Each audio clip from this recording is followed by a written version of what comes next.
बच्चों, आज की हमारी कहानी का शीर्षक है हिरनी की भूल।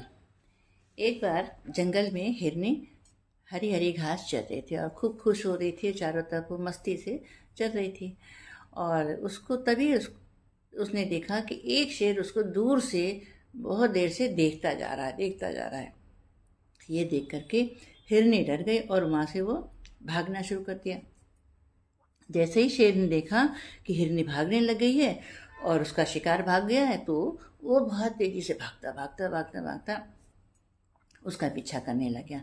शेर हिरनी जो थी वो डरती डरती भागते भागते उस थक गई और फिर वहीं पर उसने देखा कि एक दरवेश वहाँ पर बैठा हुआ ईश्वर का ध्यान कर रहा है। वो उसके पास गई और प्रार्थना करने लगी कि मुझे बचा लो, मुझे बचा लो। तो तब उसने कहा कि पीछे अंगूर की घनी बेल है, इसके पास जा कर के तुम छुप जाओ तो तुम्हारे जीवन की रक्षा हो जाएगी। तो वो उसके अंदर जा कर के छुप गई।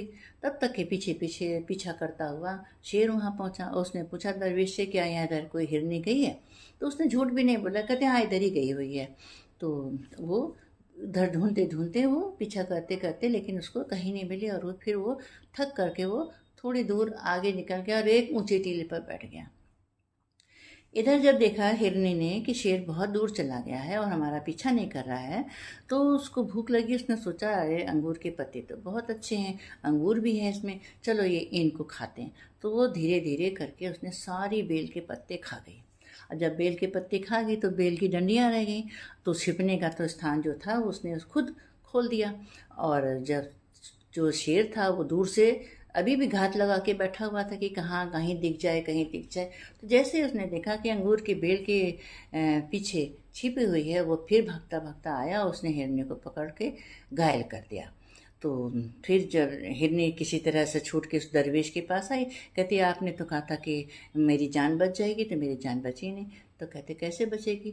तुम जब अपनी शरण देने वालों को ही नुकसान पहुंचाओगी, उसको उसके ही पत्ते खा जाओगी, तो तुम कैसे, तुम्हारी शरणास्थली तो नहीं सुरक्षित है। तो जब तुम अपना नुकसान करोगी, अगर तुम अपनी शरण देने वाले का नुकसान कर दोगी, वो तुमको कैसे छुपाएगा? जब तुम ही ने उसको बर्बाद कर दिया तो तुमको कैसे छुपाएगा?